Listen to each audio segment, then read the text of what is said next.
Capítulo 5. O universo mental.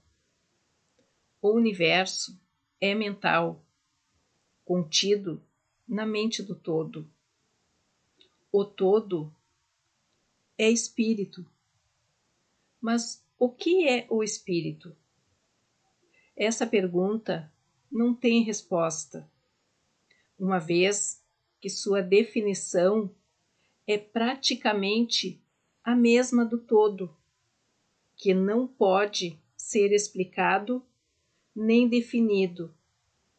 Espírito é simplesmente um nome que os homens dão à concepção mais elevada da mente vivente infinita. Significa essência real. Significa a mente vivente, tão superior à vida. É a mente, como as conhecemos, quanto essas últimas são superiores à energia mecânica e à matéria. O espírito transcende o nosso entendimento e usamos o termo simplesmente para poder pensar ou falar sobre o todo.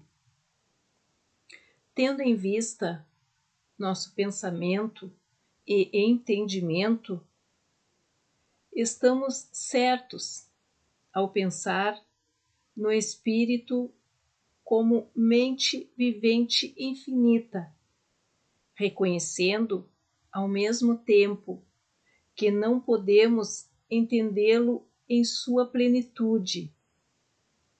Devemos agir assim ou parar totalmente de pensar sobre a questão.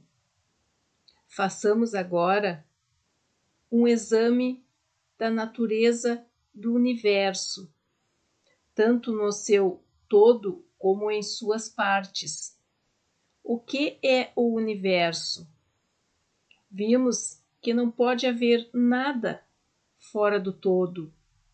Portanto, o universo é o todo.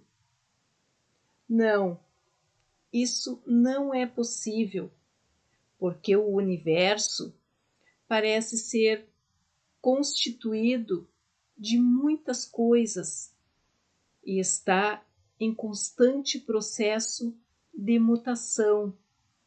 Em outras palavras, não se ajusta às ideias que estamos compelidos a aceitar a respeito do todo, como deixamos claro em nossa última lição. Portanto, se o universo não é o todo, ele deve ser o nada. E esta é a conclusão inevitável da mente num primeiro momento. Contudo, não podemos ficar satisfeitos com essa resposta, porque somos conscientes da existência do universo. Portanto, se o universo não é o todo, nem o nada, o que poderá ser? Examinemos mais detalhadamente essa questão.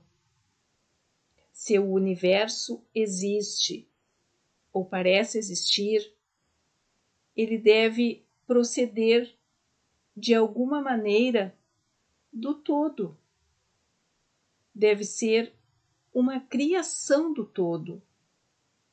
Porém, como é impossível que alguma coisa seja criada a partir do nada, o que pode estar na base da criação do todo? Alguns filósofos responderam a essa pergunta, dizendo que o todo criou o universo a partir de si mesmo, isto é, a partir do ser e da substância do todo. Mas isso não nos será útil, pois o todo não pode ser subtraído ou dividido, como já vimos aqui.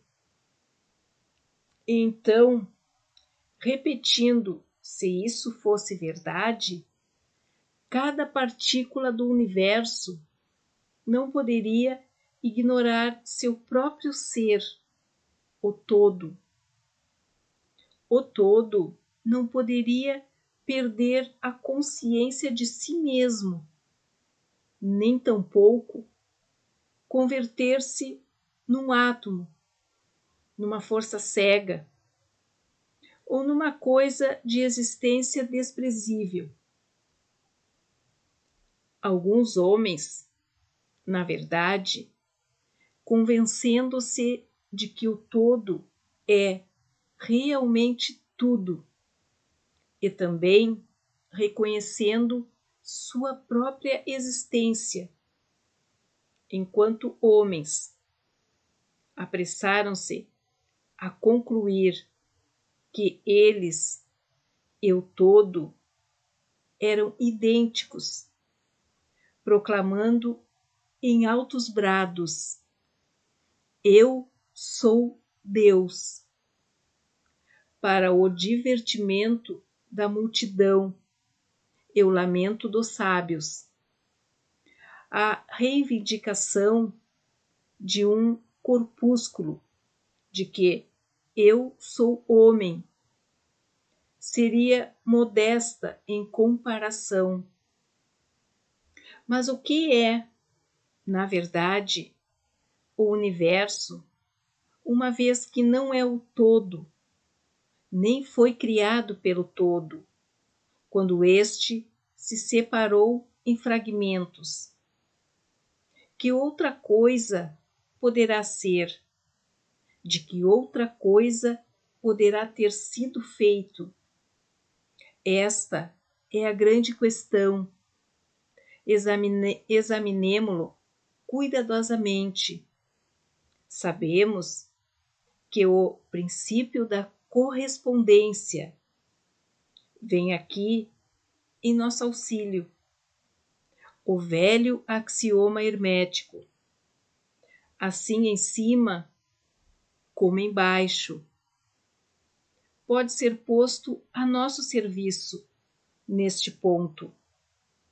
Tentemos obter um vislumbre das operações nos planos superiores, mediante o exame dos nossos próprios planos. O princípio da correspondência deve aplicar-se tanto a este como a outros problemas. Vejamos no seu próprio plano de existência como é e que o homem cria. Bem, em primeiro lugar, ele pode criar fazendo algumas coisas a partir de materiais externos, mas isso de nada servirá, pois não há materiais fora do todo com os quais possa criar.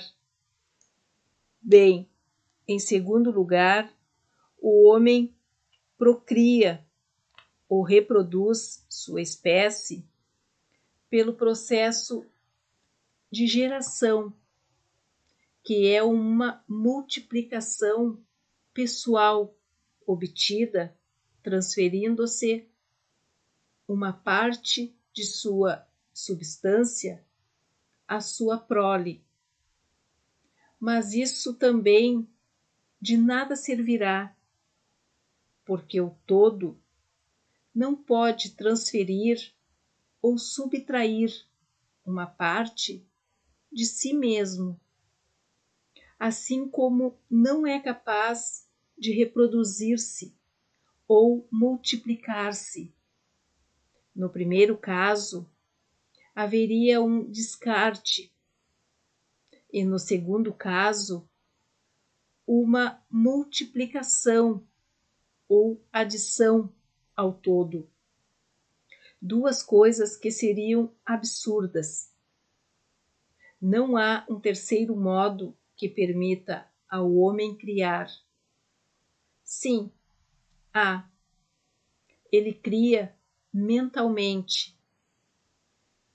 E ao fazê-lo, não usa nenhum material exterior, nem produz a si próprio. E ainda assim, seu espírito impregna a criação mental, seguindo o princípio da correspondência.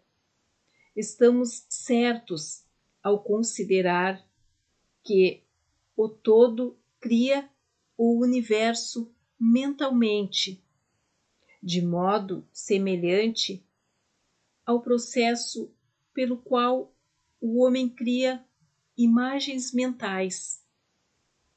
E é exatamente aqui que a voz da razão está de acordo com a voz dos iluminados, como nos mostram seus preceitos escritos. São esses os preceitos dos sábios. Foi esse o ensinamento de Hermes. O todo não pode criar de nenhuma outra maneira, a não ser mentalmente, sem usar elementos materiais, e não há nada que se preste a tal uso, ou reproduzindo-se a si mesmo, o que também é impossível. Não há como fugir a essa conclusão da razão, a qual, como dissemos, está em harmonia com os mais elevados preceitos dos iluminados. Assim, como vós podeis criar um universo próprio em vossa mentalidade, o mesmo pode fazer o todo. Mas vosso universo é a criação mental de uma mente finita, ao passo que aquele do todo é a criação de um infinito. Os dois são de natureza semelhante, mas infinitamente diferentes em grau. Mais adiante, aprofundaremos nosso exame do processo de criação e manifestação. Contudo, desde já é preciso inscrever em vossa mente com grande firmeza o seguinte ponto: o universo é tudo que ele contém, é uma criação mental do todo. Em verdade, sem qualquer dúvida, o todo é mente. Em sua mente infinita, o todo cria incontáveis universos que existem eons, imensuráveis períodos de tempo. E ainda assim, para o todo, a criação, evolução, declínio e morte de 1 milhão de universos não parece demorar mais que um simples piscar de olhos. A mente infinita do todo é a matriz do universo. O princípio de gênero manifesta-se em todos os planos da vida, material, mental e espiritual. Porém, como já dissemos, gênero não significa sexo. Sexo é simplesmente uma manifestação material de gênero. Gênero significa relativo à geração ou criação. É onde qualquer coisa for gerada ou criada, em qualquer plano. O princípio do gênero deve se manifestar.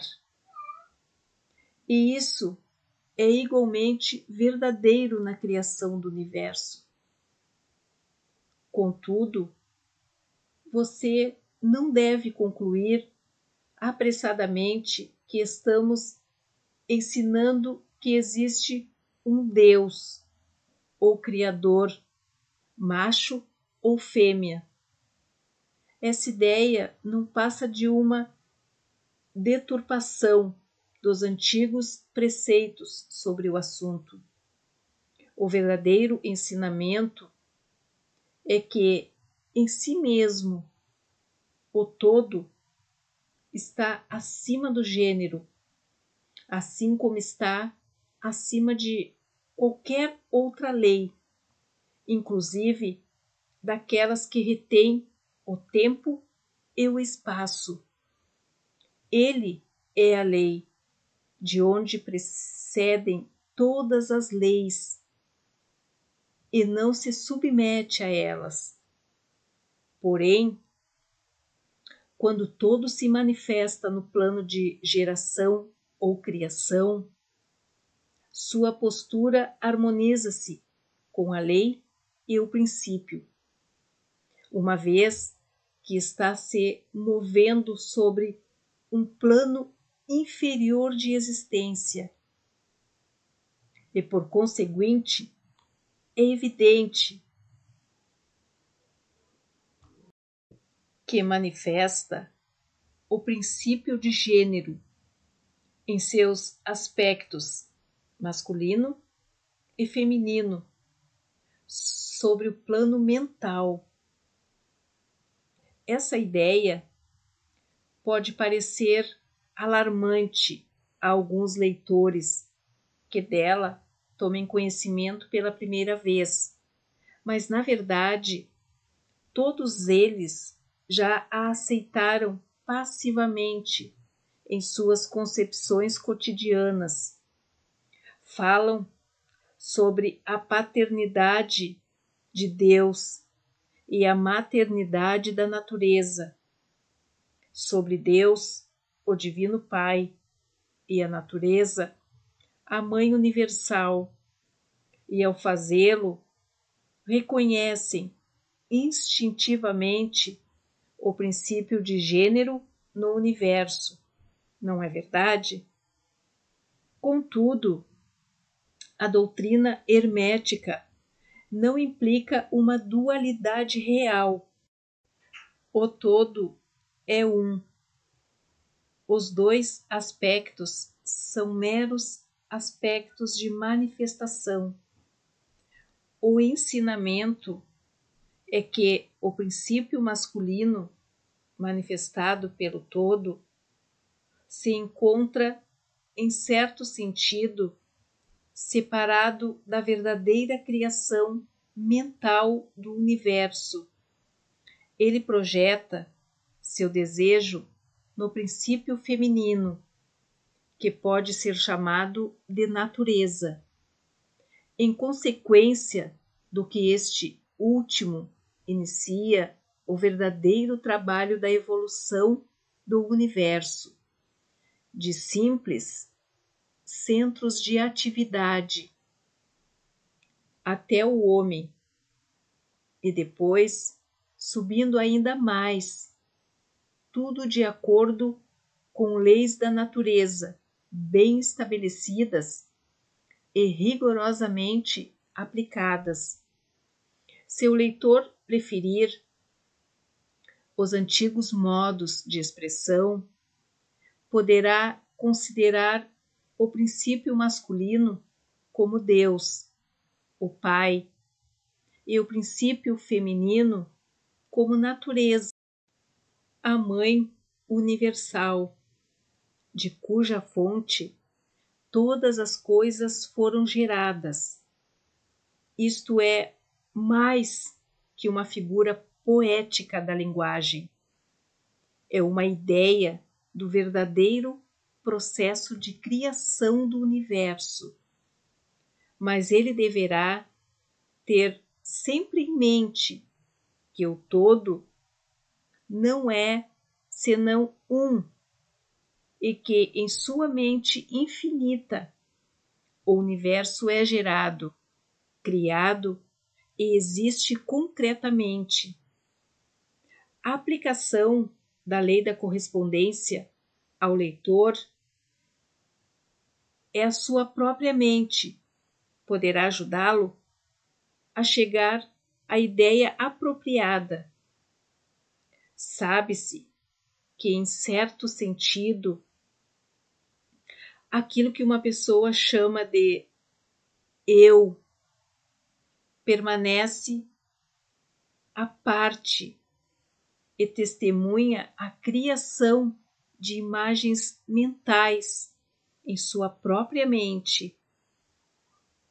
A parte de sua mente em que se realiza a geração mental pode ser chamada de mim, para distingui-la do eu, que permanece à parte e testemunha e examina os pensamentos, ideias e imagens do mim. Não devemos nos esquecer de que, assim em cima como embaixo, nem de que os fenômenos de um plano podem ser empregados na solução dos enigmas de planos superiores ou inferiores. Será estranho que o leitor, a criança, sinta essa reverência instintiva pelo todo.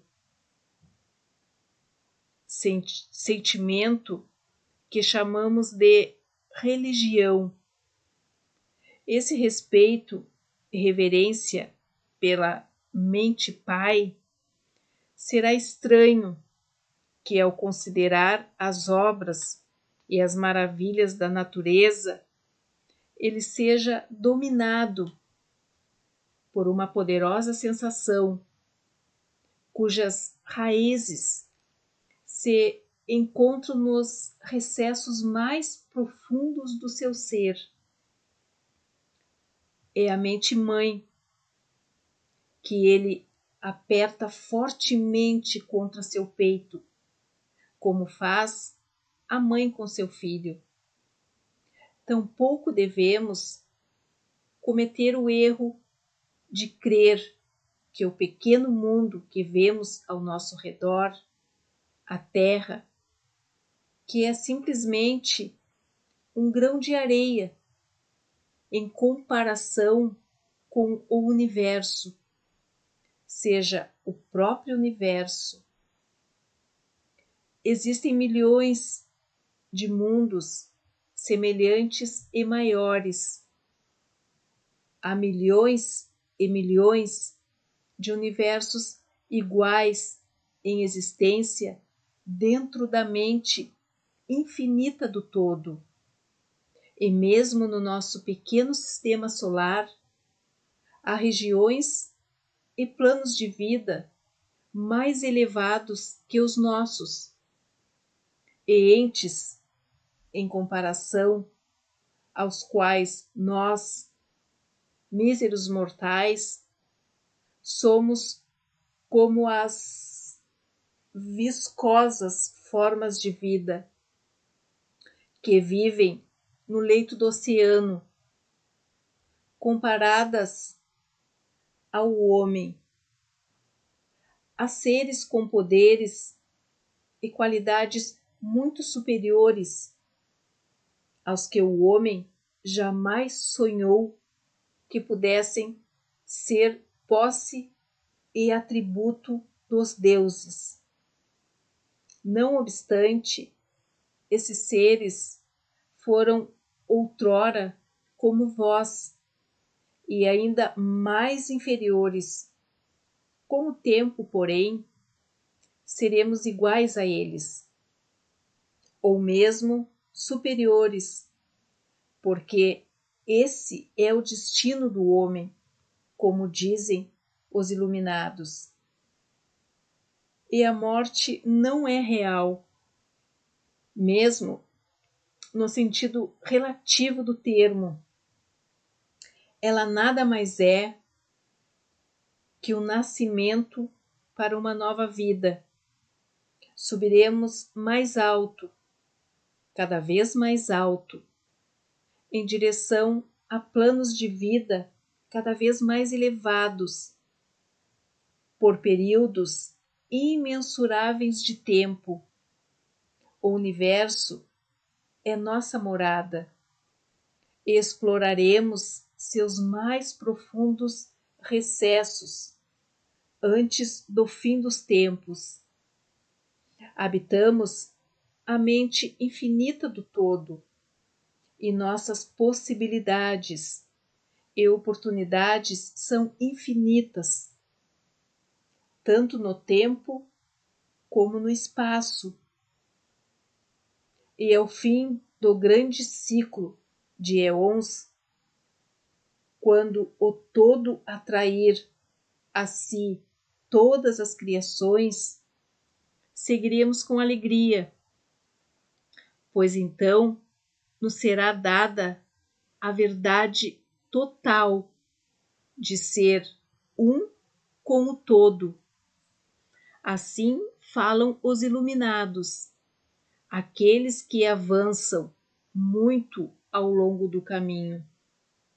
Enquanto isso, descansemos em paz e serenidade. Estaremos seguros e protegidos pelo poder infinito da mente Pai-Mãe. Dentro da mente Pai-Mãe, os filhos mortais estão em sua morada. No universo, não há ninguém que não tenha pai ou mãe. O Caibalho.